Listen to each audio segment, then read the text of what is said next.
Hey listeners, have you ever watched on TV or maybe even live where you watch these guys on motocross bikes and they go off on the ramps and they do massive somersaults and they let go and then they grab the bike again and they land beautifully? Well, my guest is one of those guys. He's one of the guys that have been up there riding the bikes. And has he always caught the bike? Well, you're going to have to listen to this episode. You see, his name is Steve Sommerfeld, and Steve is a great guy, and he is a professional freestyle motocross rider, and he's been doing that since 2004. But what he's actually been doing as well is he's actually been managing a lot of these athletes that do this, and so he's been also running events and so forth. He's a TV host and a commentator, and he's the author of a book called The Ultimate Guide to Freestyle. And he's the host of a podcast called Riders Lounge Podcast. And he's a cool guy. So, things that he and I talked about in this episode have been really quite interesting. One thing we talked about, he's been working in the gig economy for quite a while. And then he said that he had to learn to walk again. So that might give you a little bit of a clue on what actually happened. But he's got a fascinating story. But one thing he talked about was he needs to have high standards at all times. And leaders, we need to have high standards at all times as well. So fascinating discussion with Steve. Great guy, as I said before. And so let's get into the episode. So let's have a listen. Welcome to Leadership is Changing.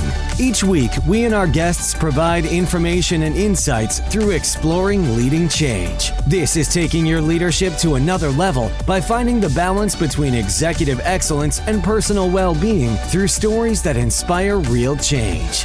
It's time to adapt in our fast-moving world when leadership is changing with your host, Dennis Giannoutsas.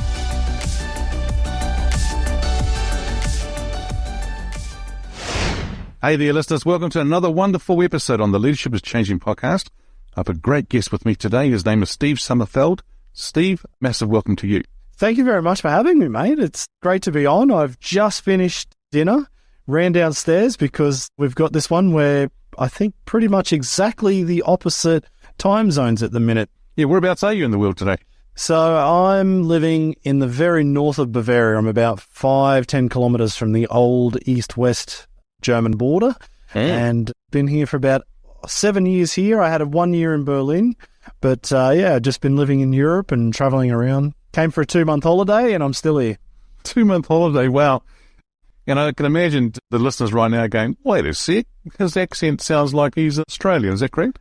Absolutely, yeah. So, no, grew up in Australia. I'm from a tiny town, from a dairy farm, a couple of hours north of Brisbane. And spent probably a good 10 years in Brisbane at university, and then met my wife, and then we had a house there for a while, and like I said, then we packed up and moved over to Europe for 2 months, and then turned into 6 months, 1 year, and we're still here. Wow. And so I've given the listeners a little bit of an introduction to you. You're a professional freestyle motocross rider since 2004. Tell us more about your background. Yeah, well, like I said, I grew up on a dairy farm, so motorbikes were just part of life. Got to chase the cows and get them in and milk the cows every day. And that was the reason why I didn't end up go racing. All I wanted to do was race motocross. Yeah. There was a local motocross down at Dundarren. I used to go and watch the Australian Motocross Championships there. Always wanted to do it, but the cows have to be milked morning and night every day. So Dad said there was no chance to go, no chance, one, to buy a bike, and two, he definitely wasn't going to drive me there. So I just built jumps on the farm, and those jumps got bigger and bigger and bigger, and watched movies like The Crusty Demons of Dirt and things like that, where, you know, this explosion of this culture of action sports, you know, that was what, mid-90s when that all came out, when I was a kid, and it just got bigger and better, and turned into a career somehow. Yeah. And I understand that you do athlete events and marketing manager at Freestyle Motocross World Championship, and also you're an athlete manager at Invert Management. Tell us more about that. Yeah, well, it it's funny, it's good that you've got this leadership podcast. So I left high school. My dad always said, go get an education because there's no money on the farm. That is absolutely for certain. And, I want to do a few different things, but I wanted to be a physio. I couldn't really do that just the way the school system was. I had to be in the top 1%, and that wasn't happening. So I kind of backdoored a little bit. I did one advanced diploma in remedial therapies to go into physio, and I realised at the end of that I was not interested in it. I was too sore to stand around. I didn't even have an interest anyway. And then Dad said, right, you've got 3 options then. You get a job in what you've just learned. No. You come back and milk cows for the rest of your life. No. Or 3, you go back to university. Right, good idea. So then I thought, how do I want to live my life? That was kind of the question I had the second time. When you leave school, it's like, what do I want to be? And nobody, unless you really know, most people don't actually know. And then I thought, well, how do I want to live my life? And I figured I'll have a lot of broken bones. It's hot in Australia all the time, especially in Brisbane. And I thought, well, when I'm 40 and I've got arthritis, all I will want to do is just sit down in an air-conditioned office. And I thought, who does that? Business people. And that was it. I went and did a business degree. But I didn't know what I was going to do in that business degree. I had no idea. And in that first year of university, you do, I think it was 8 different subjects, and then you choose your majors after that. And marketing, that was pretty easy. I went into the marketing lecture. It was pretty fun.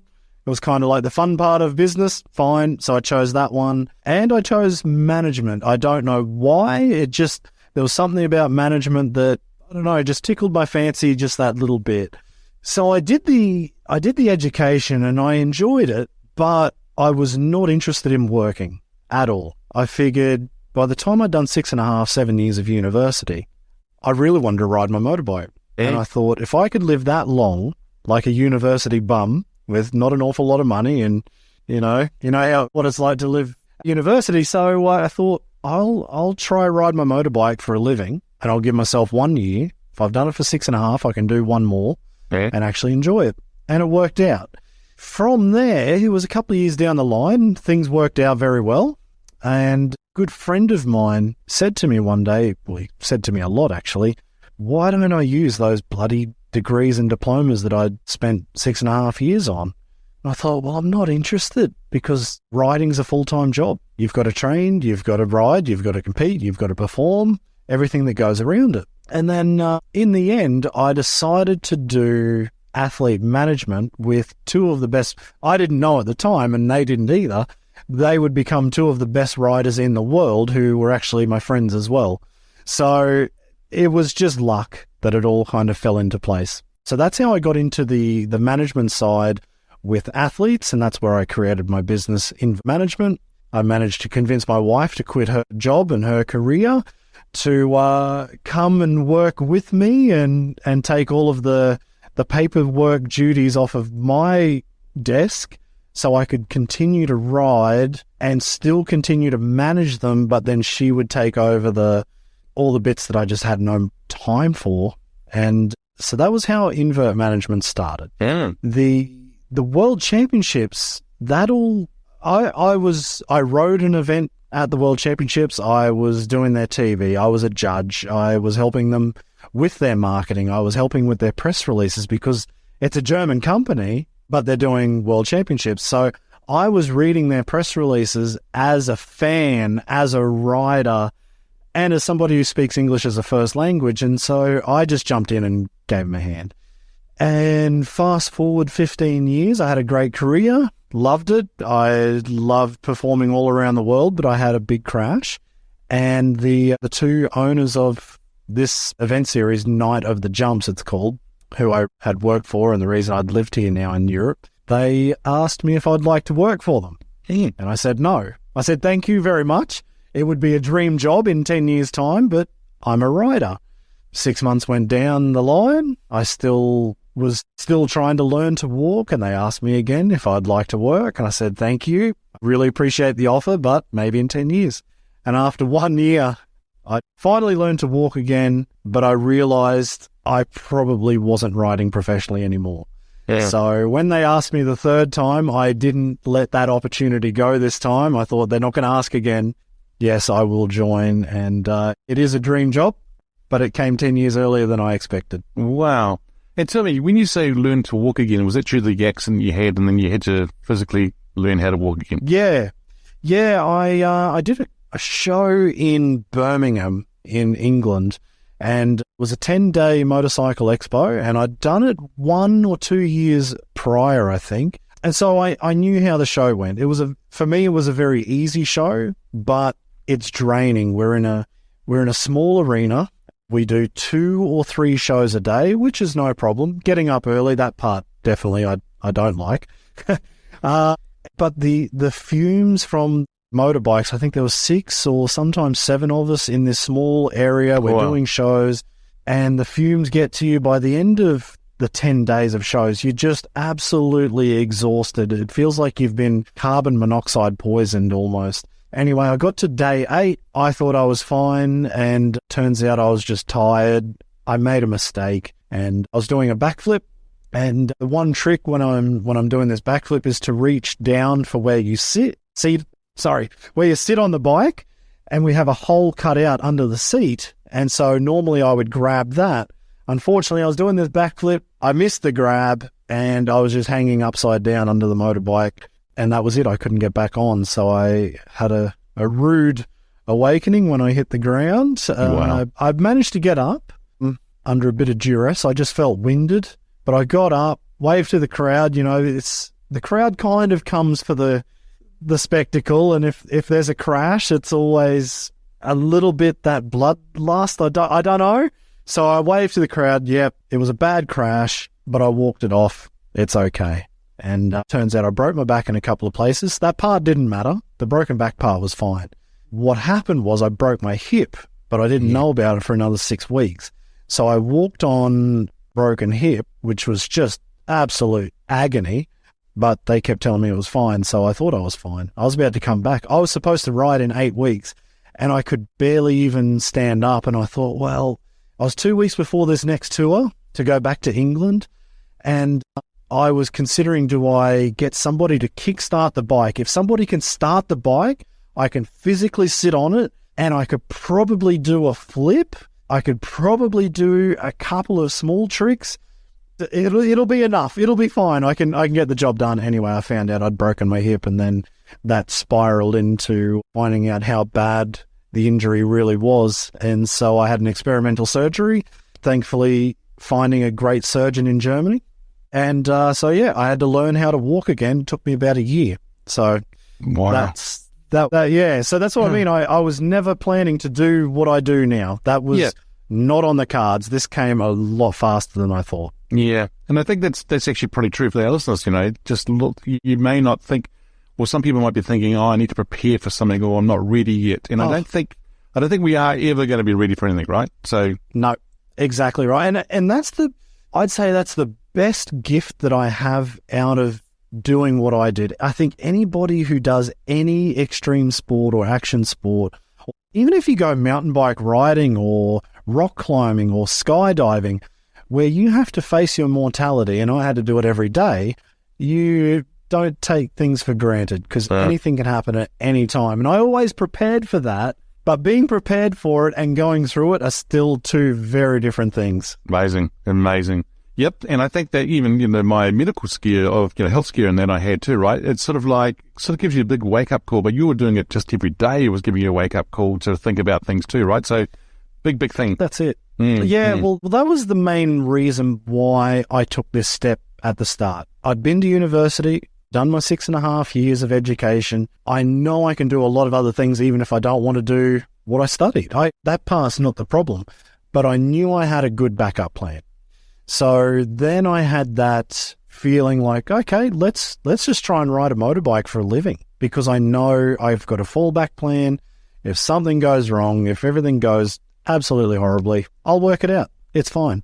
And a lot of people, I find out, kind of only plan on one thing, and when it goes wrong, then they are stuck. And it's great if you go all in on something. I'm all for that, especially in business, or if you're an entrepreneur or whatever it might be. go all in, but I also do like having a backup plan. Yep, absolutely. That's great. That's a good idea, though. I mean, I think you're right. And have a backup plan. Go all in. Very good. We won't get into this, what I'm about to say, because I actually applied for physiotherapy school as well and didn't get in. Normally in New Zealand, you don't normally get in the first year that you apply. You might have to go a couple of times, 2 or 3 times. But this is going to be a bit weird too, because we think about things in life and how things work. But I think I know that they actually tended to take more of a female cohort in rather than male, and was very dominant female. And there might have been, if there was 10, okay, as a number I'm choosing, 9 would be female, 1 would be a male. Wow. Yeah, that kind of thing. Or 2 would be male. So it was really quite interesting.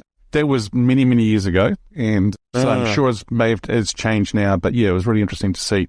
Anyhow, that's something I'm not going to get into anymore right now. Hey, So that management side, that you've already sort of shared with us how you got into sort of leadership. Was there any other way that you got into leadership as well? Anything else you want to share on that? Yeah, well, I mean, like I said to you at the start, I'm going to be a little bit different than most people, I suppose, because I've never worked a real job, and I've never had employees in the traditional sense. I have my own business. I'm in the gig economy. Yeah. Every show I ever did, that was a gig. When I left doing shows, I was still doing gigs. If I was a moderator for an event, if I was commentating a live stream, if I was doing a TV hosting job, they're all gigs. Yeah. Then when I fell into the World Championship work with Night of the Jumps, well, then I've actually got to manage the riders who I was before, and I'm managing my friends. That's a tough one. And I think this is a little bit of a sidestep, but the lucky part, or the reason I think it worked so well, was when I was riding, I would always try and do my absolute best in terms of the industry. I always thought of not just myself, but we're all in this together. You know, we're not rushing and trying to steal jobs from somebody else. So I always kept a very high standard for myself, and I always kept it for everybody else. So then when I moved into this position, at least those riders that I was competing with, that I was riding with, or I was just simply friends with, there was at least that mutual respect that when I came into the position of getting them on board, bringing them to these events or inviting them or finding out what they need, they knew there was that level of respect that I had a high standard, that I didn't want to, bring in the cheapest guy or give them a low ball offer as well. I mean, they've got to risk their lives to put on a show for a paying crowd. So our boss technically is the 10, 20, 50,000 people in the crowd. That's our boss. How do we keep our bosses happy that they come back year after year and keep watching the show? So I manage all of the riders. I then work between, let's say, our TV team, our production team, our technical team, all of that. It all intertwines. So where there's only a few of us actually in the office at an event, there's probably about 100 to 200 people per event, sometimes more, sometimes less, depending on the level of the show. So, yeah, it's managing massive. Riders. Yeah, it is. Managing riders, I'd say it's like herding cats. Fair. You've got egos. You've got, like I said, people who risk their lives as a job, who want to win. You've got competitors. Yeah. There can be a lot of demands. There can be some guys who have no demands. There can be an absolute myriad of different people involved in this organization. Let's talk about the TV team. You've got creatives. You've got the organization who want to set up. The whole show has to be set up within about 12 to 24 hours, depending on the venue. They can't muck around with creatives. They can't muck around with athletes who are dilly-dallying around or whatever it might be. So there's a lot of different people in this organization, and to keep everybody focused on their job and not stepping on toes, tell you what, it's an interesting job. I bet. That's really, really cool. And I like what you said here about working in the gig economy. For sure, that's good. But you had that high standards. In other words, listeners, what I'm hearing here is that Steve's talking about his brand and how he built his brand, and throughout the time and throughout his career, that later on it came out as well that he had that respect and they had respect for him. In other words, he came to the role doing it, and he knows what it was like. Why? Because he's one of them. He's been there before, and that's really, really important. What we've done in where I was working, we were bringing people from the business side into HR with business experience. Why? Because when you're sitting with another business leader, straight away you had credibility. Straight away you knew whether they were bullshitting you or not. You just knew and you could tell. And so it was a lot different than being somebody who may have come out of university, has got a little experience around HR and trying to work with some senior exec. Totally different kind of dynamic. That's absolutely right. In the corporate world, that would have to be pretty much the perfect analogy, because you're right. I basically fell into HR. That's my role, is HR in a way. I'm an athlete manager. I'm HR. So I had to come with that credibility. Otherwise, they would see through the bullshit. And you know what? That didn't come. It was not easy either, because there was a couple of things. So you might like this one. When Jörg and Marco both asked me to work for Night of the Jumps, they did ask me twice and I said no, which it killed me to say no, because I just wanted to say yes, but I knew from experience when I tried to do too many things, I kept crashing on my bike. And I didn't want to put them out. I didn't want any expectations. So I said no.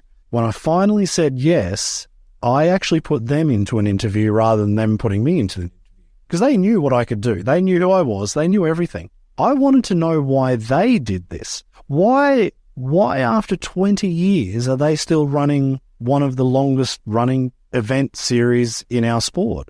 What kept them interested? Why? Was it for money or was it for passion? And I wanted to find that out. And of course it was for passion. That was number one. That's why I said yes. Number two, I said, in my experience as a rider and also as a fan, I'm only a rider because I was a fan first, I could see the sport needed a change, and it had to be monumental change. And were they up for changing their entire business, their entire event strategy, the world championships? How do they change all of that? Were they up for it? And would they take any of my ideas on board? And they said absolutely. So that was it. I was going to join. Wow. So we got to work pretty quickly. In the first year, we made a lot of changes. A lot of them stuck. But even being the rider, even having the respect, even like I stayed with all of these guys, with the World Championship riders. I stayed at their houses, slept in their spare bedrooms. We ride together, whatever it was. We are friends. But when it came to changing prize money and how the start fee and the prize money structure went, well, that did push the envelope just a little bit too much. And we worked on it for about 6 months, working with all the different guys from all around the world. And in the end, I felt, okay, we're changing how the competition runs. We're changing how the points work. We're changing how the judging works. We're changing social media. We're changing the television. We were changing everything. And then when you start changing the money, everybody kind of took that step back and went, oh, hang on. Hang on. So we thought, okay, let's put the brakes, let's pump the brakes on that one, which was very interesting for me personally to experience that on the other side. But it is something that after a year or two, actually most guys came around to it and went, oh, that was a good idea. But at that time, it just wasn't going to work. So, it's quite funny, you know. Like I said, you can come in with credibility from a business operator point of view into HR, but I'm sure they also have their own issues when they get down to it as well. Yeah, I mean, at the end of the day, they're all humans, and humans don't mind change happening as long as it doesn't happen to us, right? To ourselves personally, and that's the thing. Hey, Steve, that's it. The question I've got for you now is around, this person could be alive from history. Who's your favorite leader and why? I've been trying to think of an answer for that, and I can't really pick anyone. I can't pick one person, to be honest. I'd probably say I'm going to go very, very niche. Nobody's going to know who this is from my sport. I'd say somebody like Travis Pastrana. I don't know if you've ever heard of the name, but he was like the wonder kid at the very start of the sport 25-something years ago. He then realized the position that he was in with ESPN, X Games, everything like that, and he created his own brand, and it just started on videos. That then turned into one of probably the most influential shows that has ever been around in our sport, called Nitro Circus. And that it changed the landscape. And he's not scared to continue coming up with crazy ideas, different events, different jumps, different stunts. He's just one of those guys that it doesn't matter if there's a lot of hard work involved, if there's physical risk on the line, if there's financial risk on the line, he would still take the bet if he knew that if he was able to do it or if it was the right thing to do. So nobody will know who he is, but maybe just go Google the guy, Travis Pastrana. If you want to watch somebody jump out of an aeroplane without a parachute, he's the guy who did it. I think he might have even been first to do that. Wow. Now, if you two were to sit on a park bench somewhere having a coffee, would there be a question you might want to ask Travis? Oh, God. A question. It's funny. I know the guy, but I'm a fan of him. I've seen what he's done. I'd probably say, what else could he do? Yeah. Because he's only about a year or two older than I am. And, so he must be I'd say he's 40. If he's not 40, he must be very, very close. Is there something that he wanted to do and never did in his prime? Because we've seen him absolutely, he helped invent a sport. Not that he changed it. He helped to create and invent something. But I'm sure there was more going on in the back of his mind. I bet. Probably, I would say another name, and I'm sure everybody probably puts this name out there. I'm not going to say I'm a huge fan, but Elon Musk, if I want to talk, mainstream. But the reason I'd say Elon's name is more, how does he balance his ambition with the time that he has in the day? Obviously, money is not a huge issue, but it still is an issue. Whether you're the richest man in the world or in the top 5,000, you still need to find funds to pay for things that you want to do. Now, his ambition is much higher than all of us. Well, not higher than all of us, but he's able to achieve a lot more than most other people ever will in their lives. How does he balance that ambition? How does he say, I'll choose this project over that project? I've only got a few $1 billion for something. I'm going to go blow it on Twitter. Even then, I'm not even going to say that's blowing it. I don't know what his big scheme overall for Twitter is, but I have heard him talk about WeChat, and I've been in China a fair bit. If he could build something like WeChat, fantastic. WeChat's massive in China, eh? It's huge. Yeah. And I don't know how old WeChat is, but I remember being in China. We've always had a world championship round there every year for the last, 10 years or something. And I was there before that as well. But every year we would go back to Shenzhen. And Shenzhen, I think 40 years ago, was only a small farming it was farmland. That's all it was. And then the Chinese government decided they wanted to create this special economic zone. And in 40 years, it's one of the biggest cities in the world. And it just continues to impress me year after year how big it gets.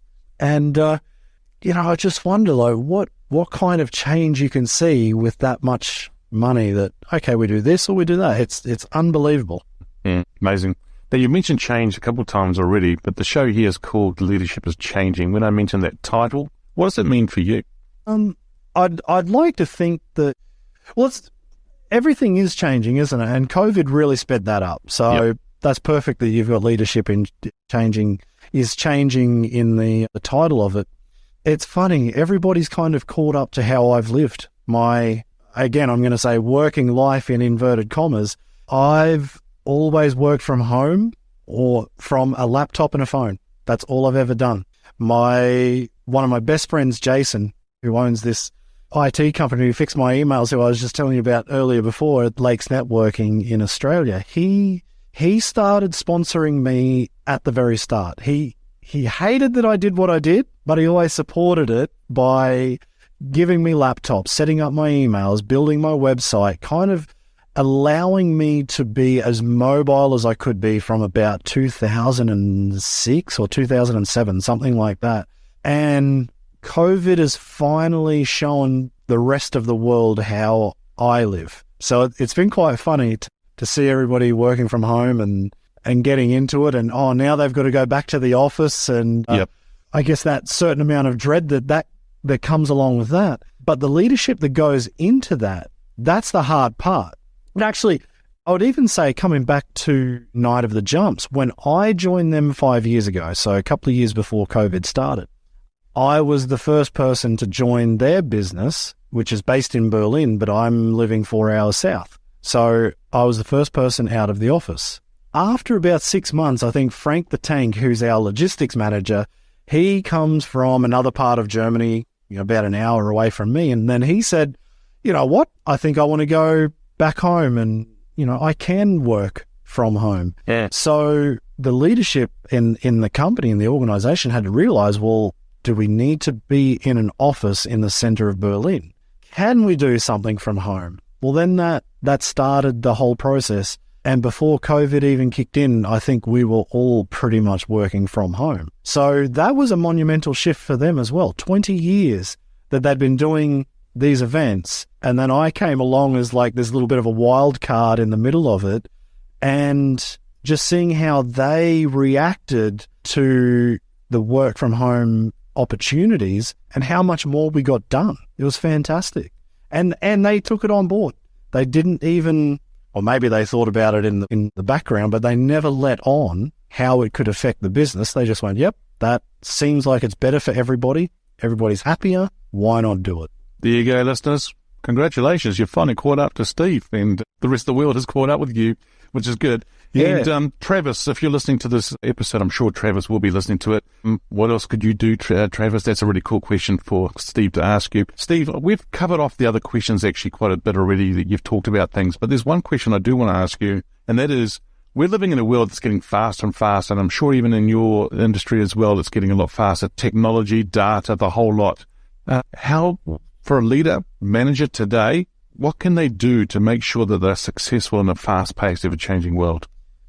Keep your mind open.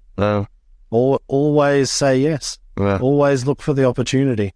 That's the only way, isn't it? You can only look forward to change, even if you don't look forward to it. Change is coming whether you like it or not. Yep. So you have to be open to it. You have to know that the world is changing so fast at the minute, and it feels like it's getting faster. Yeah, as long as you've got an open mind, you'll have a good business. And If you don't have an open mind, you probably won't be in business for much longer. It's almost at that point, I feel like, depending on the industry. I mean, there's going to be industries that will continue to do the same things over and over for a very, very long time, and they'll be just fine. But most aren't. I think everybody's in a very fast-paced world, and if you don't keep an open mind, you'll be left behind, and you might be going to work for somebody else. Yeah. Very good. Some really good points there. Hey, Steve, look, thanks for joining me in today's session. We've covered off the questions that I always ask my guests, roundabout way, different ways that we've done it today. And the reason I wanted to get you on the show today was because you're coming from a background that's really quite cool. Out there, there's the thrill, there's the stuff, the extreme side of things that you get to work on, but also you get to do that with others and lead them as well, manage them, which is really, really great. So that's really, really cool. Hey, if our listeners are wanting to get hold of you, where should they go? I think you said you've already got the social media links up there. Just jump on LinkedIn. That's probably, especially for this podcast and the listeners that would be on here, probably LinkedIn is the best one. I wear too many hats. I do far too many things with too many different projects. So LinkedIn is about the single point that kind of sums everything up. Yeah, that's very good. All right. Well, once again, thank you so much for joining me. It's been a real pleasure having you on as a guest. Thank you very much, mate. I'm so glad to be on, and it was great to have a chat. Awesome. There you go, listeners. What else can you do? And are you going to be willing to put your hand up and take the opportunity and go for it? Thanks for joining us. Until next time, bye for now.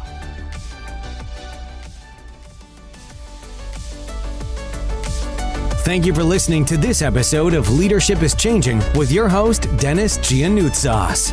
Each week, we and our guests provide information and insights through exploring leading change, inspiring executives and leaders to adapt and lead a bigger game in a fast-moving world.